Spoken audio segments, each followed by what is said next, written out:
Vous voyez, quand déjà on a un don, l'homme a tendance à s'habituer à ce qu'il a. Et à voir précieux ce qui est loin. Ainsi, son don, quelquefois, ne dit absolument rien à soi. Et si on ne fait pas attention, on commence à minimiser ce que Dieu nous a donné par amour. C'est à cause de cela que l'apôtre Paul utilise l'expression en disant « Ne foulez pas la grâce aux pieds ». On risque de commencer à croire que ce que l'autre a est meilleur. On en met l'autre à 5. On met l'autre à 3. Moi, je n'ai qu'un seul. Alors que quelquefois, Dieu travaille en termes de pourcentage. Celui qui en avait 5, on a eu 10. Il n'a fait que multiplier ce qu'il avait. Il a fait les 100% de ce qu'il avait.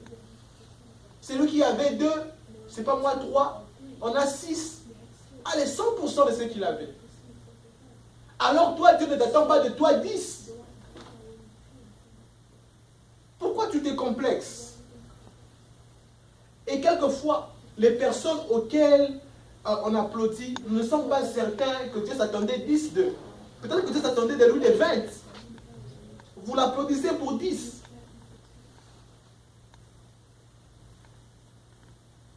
Toi, peut-être que Dieu s'attendait de toi des 2. Mais tu as 2,5. Dieu est plus que fier de toi.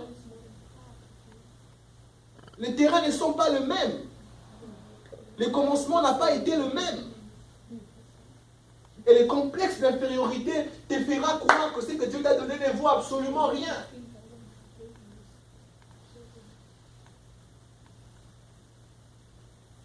Quelqu'un est toujours avec moi. Yes. Le complexe d'infériorité te fera trembler inutilement. Oh, regarde Goliath. Lui, il a les javelots. Regarde son bouclier, comment c'est gros. Il y a même quelqu'un qui tient encore pour lui notre armure. Moi, j'ai seulement ça. C'est fini. Ça tue la confiance en ton Dieu. Quelquefois, ce n'est pas trop ce que tu as. C'est les dieux qui marchent avec toi. Amen. C'est lui qui fait la différence même dans le don. Elle peut chanter, mais quand il y a l'onction, on chante. On sent qu'au-delà du chanter, il y a quelque chose d'autre. L'un des mentors disait, à connaissance égale, l'onction fait la différence. Le complexe d'infériorité te rendra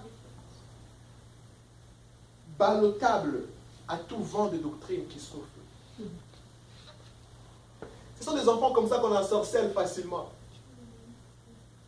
Des enfants comme ça qui n'aiment pas manger chez eux. Chez les voisins là-bas, c'est de la bonne nourriture. Et puis ils rentrent à la maison et comme s'il n'a pas mangé. Chez eux, on dit, l'enfant s'il ne mange pas trop. L'enfant la mange chez les voisins à tout moment. Il n'aime pas la nourriture de la maison. On les ensorcelle. C'est comme les Galates. L'apôtre Paul dit, très cher Galates, qui vous a ensorcelé? Vous avez bien commencé, mais regarde. À force de manger à l'extérieur, on vous a ensorcelé. Oh, regarde comment lui fait. Oh, regarde. Frère, fais ce que tu fais. Vous n'avez jamais, comment un ami m'a raconté, il m'a dit, pasteur, tu n'as aucune idée, ma prière ici seulement. Il dit, on m'a invité en Allemagne, je monte sur la chair, je dis seulement, Père. Il a dit, la salle est saturée de l'atmosphère. Il a dit,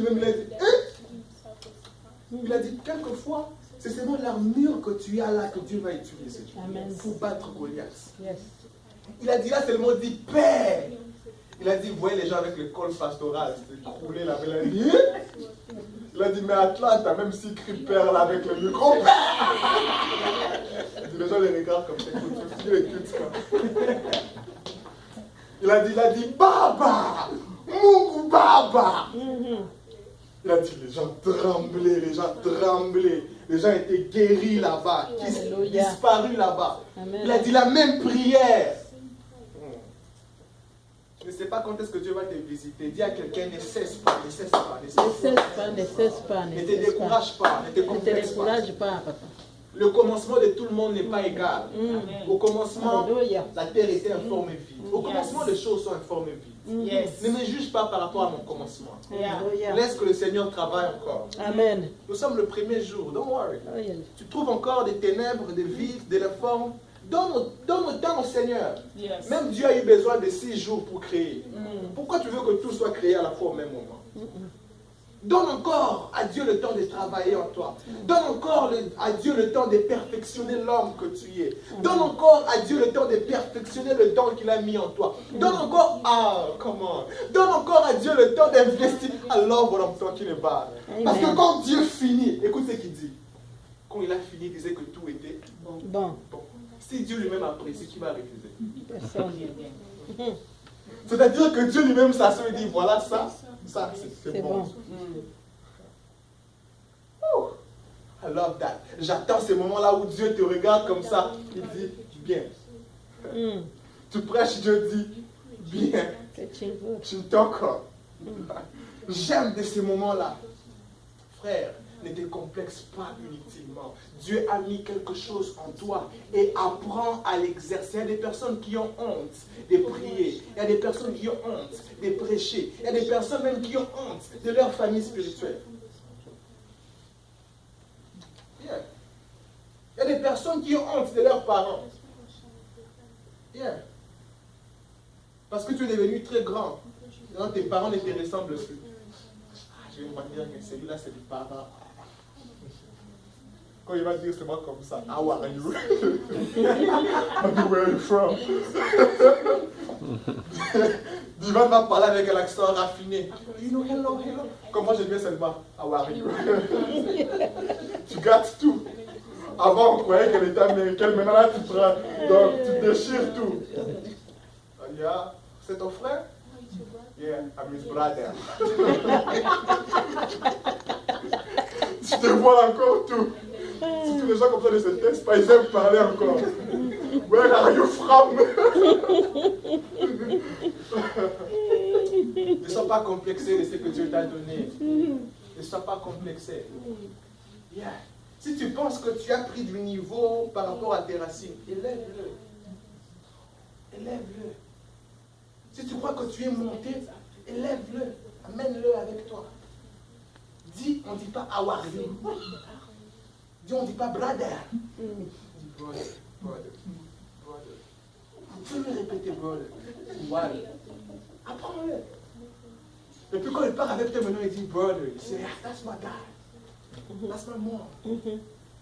Ne soyez pas complexé. Finalement, la troisième raison pour laquelle les gens négligent leurs dons, c'est qu'il est plus triste, c'est la distraction. La distraction. Je sens que c'est là qu'on va prier ce soir. Troisième raison pour laquelle les gens négligent leurs dons, c'est la distraction. La distraction se révèle en 2 phases. Dans l'action, mais aussi dans l'inaction. C'est lui à qui on dit va prendre de l'eau et qui ramène du sel et distrait. Il a agi de la mauvaise manière. Et puis quand il vient, on le dit, non mais on a demandé du sel. Il dit, oh, je pensais. Pourquoi? Parce qu'il était distrait. Et la personne à qui on dit, ramène du sel et qui ne ramène rien, il regarde, il fait comme si tu comprends. Les gens font comme ça quand tu prêches quelquefois. Ils regardent comme si tu comprends. Et puis quand tu dis, frère, je dis quoi? Ah, il avait un voyage des pensées. Yeah. Et puis il ne comprend pas, il est perdu. Je viens de dire quoi? Il n'a rien fait, mais il est aussi distrait. C'est-à-dire qu'on peut être très occupé, mais occupé dans la distraction. Yeah.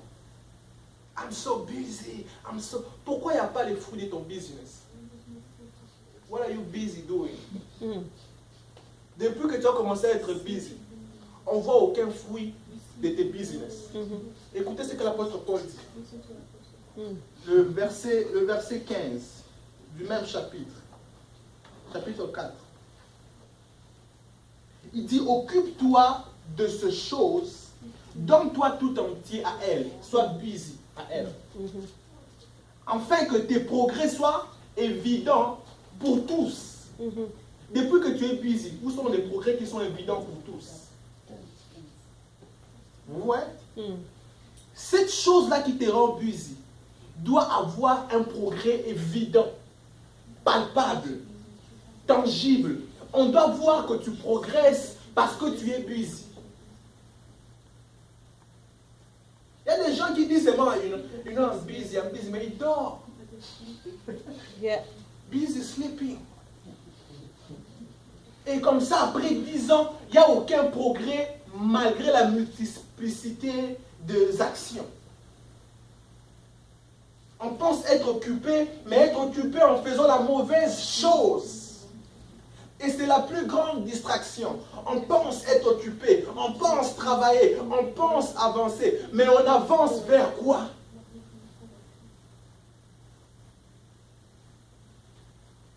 On avance dans la distraction.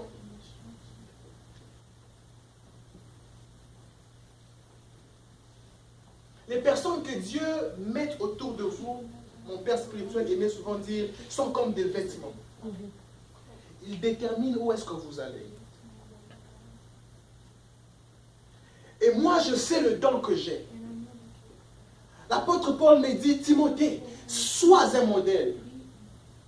Sois un exemple pour les fidèles. En parole, en action, en charité, en foi.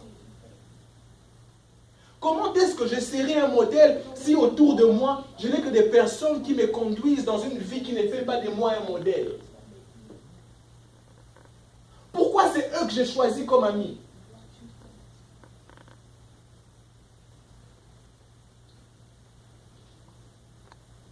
Pourquoi c'est eux que j'ai choisi investir mon temps?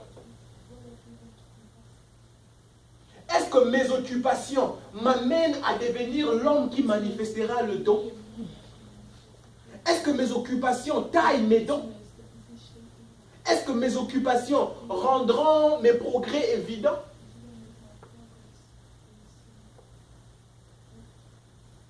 Est-ce que ce dont Dieu m'a donné grandira si je continue à faire ça?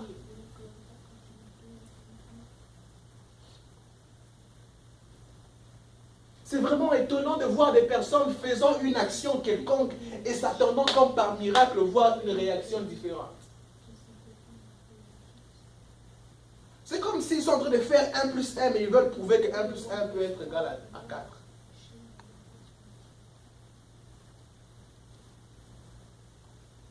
Est-ce que tes occupations te ramènent vers la personne qui va manifester les dons et juste après, tes progrès seront évidents?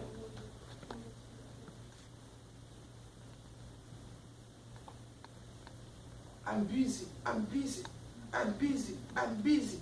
Good. Vous savez, le temps est souvent l'unité de mesure de tout ce qui existe. Beaucoup de choses sont mesurées par le temps. Mets en évidence les temps avec quoi que ce soit, tu verras la qualité de l'élément. Peu importe, les bâtiments, une relation, une église, la vie d'un homme de Dieu, les parents, la famille, tout peut être mesuré par le temps. Avec le temps, tu sauras si ce que je faisais me faisait grandir ou me détruisait. Yes. Avec le temps, tu sauras. Le simple Timothée a pu marcher seulement un peu de temps avec l'apôtre Paul. L'apôtre Paul pouvait lui faire confiance et lui laisser la plus grande église d'Éphèse. Il avait tellement grandi. Et ses progrès étaient évidents. On pouvait voir qu'il grandissait. La croissance est visible. On voit quand quelqu'un grandit. On voit. Ça se sent quand quelqu'un grandit. La Bible dit de Potiphar qu'il pouvait remarquer que Joseph avait quelque chose. Que Dieu était avec lui. Que tout ce qu'on mettait dans ses mains produisait, grandissait. Ça se sent. Et la capacité à se donner, à rester concentré, à s'occuper à ce que Dieu t'a donné est une capacité vitale. capacité à travailler les dons que Dieu t'a donnés est une capacité vitale. Les leaders ne naissent pas toujours meilleurs. Ils travaillent, ils travaillent, ils travaillent, ils travaillent, ils travaillent, jusqu'à ce qu'ils deviennent les meilleurs. Amen. Ils bossent, ils bossent, ils bossent. Ils se donnent à ça. Ils se concentrent. Jusqu'à ce qu'ils commencent à grandir. Jusqu'à ce qu'ils commencent à grandir. Ils commencent à gravir des étapes. Ils commencent à grandir, à avoir la connaissance, à avoir une vision expandue et étendue. La distraction est un rongeur dedans. Un rongeur, et un rongeur dangereux dedans. C'est cette dame-là qui fait perdre à Samson sa chevelure. Madame la distraction. Et elle fait perdre à Samson sa chevelure sans que Samson ne se rende compte. Parce que comme une souris, elle mord et elle souffle. Elle mord et on souffle. Au même moment que ça fait du bien, quelque chose se perd.